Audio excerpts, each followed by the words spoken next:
আসসালামুয়ালাইকুম ওরহমতুল্লাহ। আমরা কি গত ক্লাসে কি করেছিলাম? কনফিউশন ক্লাস 1 নিয়ে আলোচনা করেছিলাম, আর আজকে কি আমরা কনফিউশন ক্লাস 2 নিয়ে আলোচনা করব। তো সাথেই থাকুন আমরা আজকের ক্লাসের মূল বিষয়টা শুরু করি। অনেক সহজ বিষয় যেগুলো আমরা প্রায় সময় ভুল করি, ঠিক আছে, ইজি বিষয় মনে করি, আর এগুলো আমরাই প্রতিনিয়ত মিস্টেক করি, কিন্তু আর নয়। আমরা এক্সাম্পলের দিকে লক্ষ্য করি। আমার ফার্স্ট এক্সাম্পলটা যেটা দেওয়া আছে সেটা লক্ষ্য করো। এখানে কি আছে? এভরিওয়ান আছে, প্রোনাউন হিসাবে আছে কি এভরিওয়ান। পরে কি আছে? এ নাম্বার আমি কি দিয়েছি? গস দিয়েছি। বি নাম্বার আমি কি দিয়েছি? আমি গ দিয়েছি। এরপরে কি অবজেক্ট কি আছে? To school. তাহলে কি আপনাদের কি ফাইন্ড আউট করতে হবে যে এভরিওয়ান পরে আমরা কোন ভার্বটি বসাবো? আমরা কি এ নাম্বারটা বসাবো নাকি বি নাম্বারটা বসাবো? অর্থাৎ আমরা এভরিওয়ান পরে গস দিব নাকি গ দিব? এটা তো একটু কনফিউশনের ব্যাপার। সো আমাদেরকে কী করতে হবে? আমাদেরকে একটু কষ্ট করে এই সাবজেক্ট দিকে লক্ষ্য করতে হবে। যেহেতু আমার সাবজেক্ট কি আছে? Indefinite pronoun. ইনডেফিনিট প্রোনাউন আমরা কি জানি যে everyone, everything, everybody, somebody, no one, এগুলোকে আমরা জানি। হ্যাঁ, আমরা অনেকেই জানি, আবার অনেকেই জানি না। সো যারা জানি না, জানার চেষ্টা করি। এই যে এভরিওয়ান ইনডেফিনিট প্রোনাউন, এগুলার পরে ভার্ব সিঙ্গুলার হয়, অর্থাৎ ভার্বের সাথে এস অথবা ইএস যুগ হয়। সো তার জন্য আমরা সেই রুলটা অনুসরণ করে আমার এখানে গয়ের সাথে ইএস যুগ হয়েছে, আর যার জন্য রাইট আনসার হচ্ছে এখানে এ নাম্বারটা। এই যে এ নাম্বারটা হচ্ছে রাইট আনসার। আশা করি বুঝতে পেরেছেন। সেকেন্ড নাম্বারটা লক্ষ্য করো। এখানে কি আছে? এভরিথিং। এ নাম্বারে কি আছে? ফিলস। বি নাম্বারে কি আছে? ফিল। পরে কি আছে? ইজি, মানে সব কিছু সহজ মনে হয়। তাহলে এই যে এভরিথিংয়ের পরে আমরা কি ফিলস নেব নাকি ফিল নেব? সে আমাদেরকে সাবজেক্টের দিকে লক্ষ্য করতে হবে। যেহেতু আমাদের সাবজেক্ট কি আছে? সাবজেক্টে কি আছে? Indefinite pronoun. সো আমাদেরকে চোখ বন্ধ করে কি করতে হবে?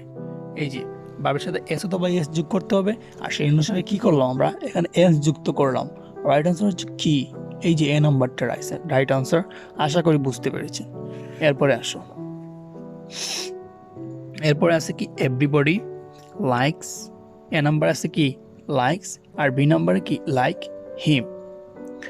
সো এভরিবডি পরে লাইকস দেব নাকি লাইক দেব? যেহেতু এটাও একটি কি ইনডেফিনিট প্রোনাউন, এরপরে কি ভার্ব সিঙ্গুলার হয়, আর ভার্ব সিঙ্গুলার মানে কি এস অথবা এস যুগ হওয়া। সো এই যে লাইকের সাথে এস যুগ হয়েছে, আর এটাই হবে আমাদের রাইট আনসার। এ নাম্বারটা হচ্ছে রাইট। আশা করি আপনারা সবাই বুঝতে পেরেছেন।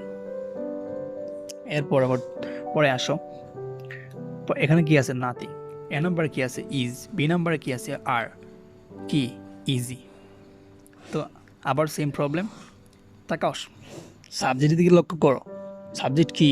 Indefinite pronoun. Nothing, everything, anything, এগুলো কি ইনডেফিনিট প্রোনাউন না? ইয়েস, এগুলো ইনডেফিনিট প্রোনাউন। সো এরপরে কী হয়? ভার্ব সিঙ্গুলার হয়। সো আপনারা অনেকেই বুঝে গিয়েছেন যেখানে কি রাইট আনসার। এই যে নাম্বারটা রাইট আনসার। ঠিক আছে, বুঝতে পেরেছেন আপনারা। এরপরে কি আছে? এভরিথিং। ফর সেম, যেহেতু এটা ইনডেফিনিট প্রোনাউন, রাইট আনসার কী হবে? এ নাম্বারটা। ভার্ব হবে কি? সিঙ্গুলার। অলওয়েজ মনে রাখবেন যে ইনডেফিনিট প্রোনাউনের পরে ভার্ব হবে কি? সিঙ্গুলার। আশা করি বুঝতে পেরেছেন। এরপরে আসো এভরিওয়ান। এভরিওয়ান এ নাম্বারে, আর বি নাম্বার ইজ গুড। এখানে কি হবে? এখানে এরকম হবে যে এভরিওয়ান, আসলে যদি এটাই থাকে আমাদের যে এভরিওয়ান ইজ গুড, সবাই ভালো বা প্রত্যেকেই ভালো, এরকম যদি আমরা মনে করি, এটা আমরা একটু মুছে ফেলি যে এভরিওয়ান ইজ গুড হবে নাকি আর গুড হবে। ঠিক আছে, আমাদেরকে এটা লক্ষ্য করতে হবে। আমরা অনেকে মনে করি যেহেতু এখানে এভরি আছে, তাহলে তো এখানে বার প্লুরাল হওয়ার কথা বা এখানে আর বসার কথা। ঠিক আছে, কিন্তু না, এই ভুলটা জীবনে করা যাবে না। এখানে এভরিওয়ানের পরে কি হবে? ইজ হবে গুড। এভরিওয়ান ইজ গুড, যেহেতু এটা ইনডেফিনিট প্রোনাউন। সো কী হয়েছে? সো আমাদের যে ভার্বটা বসবে সেটা কী হবে? সিঙ্গুলার হবে। আশা করি আপনারা সবাই বুঝতে পেরেছেন। সো আপনাদের সবাইকে ধন্যবাদ সাথে থাকার জন্য। আবার কনফিউশন ক্লাস 3 নিয়ে উপস্থিত হব। সবাই ভালো থাকবেন, সুস্থ থাকবেন। আসসালামু আলাইকুম ওয়া রাহমাতুল্লাহ।